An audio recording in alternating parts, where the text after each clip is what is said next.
Dobro jutro, ovo je još jedan informator za mlade. Danas govorimo o ljudskim pravima i o toleranciji. Dobrodošli.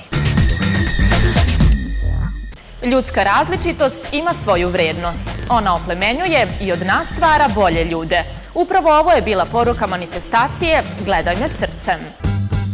Ljudi su diskriminisani u različitim situacijama i na različitim mestima od strane različitih počinilaca na osnovu njihovog zdravstvenog stanja, nacionalnog ili etničkog porekla, starosne dobi, invaliditeta, bračnog ili porodičnog statusa, rodnog identiteta i seksualne orijentacije.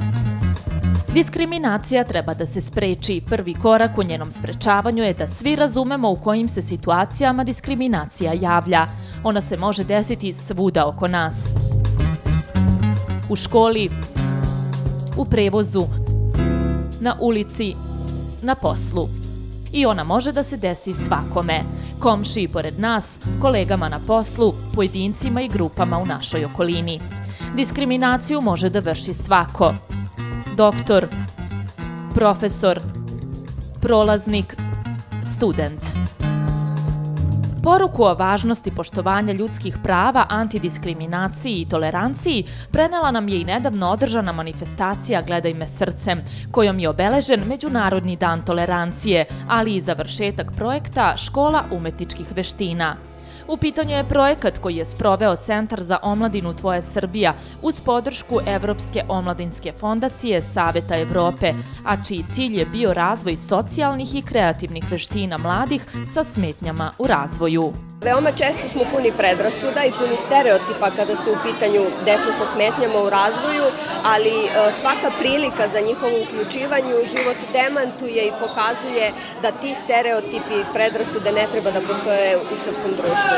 U toleranciju veruju svi koji su učestvovali u projektu Škola umetničkih veština. Među njima su i korisnici ustanove za decu i omladinu Sremčica, koji su prošli kroz 13 radionica, koje su obuhvatale glumu, pevanje, ples i crtanje i slikanje. Ovakav i slični projekti su od izuzetnog značaja za pre svega kvalitet života i zaštite ovih osoba sa intelektualnim teškoćama kako u instituciji, tako i u otvorenoj zajednici. Na ovaj način se unapređuje komunikacija, snižava stepen socijalne distance, stvara jedan divan ambijent antidiskriminacije i tolerancije u kome se svi dobro osjećamo. Mene je bilo mnogo lepo na radionicu. Radili smo, plesali, diploma sam dobio i dobio sam neku knjigu. Ja ću još na radionicu. Ja ću još da džuskam, da plešem i da glumim engleski. Kako si se provela na projektu? Lepo. Kako je večeras bilo? Super. Samo što je žao što ne idemo još.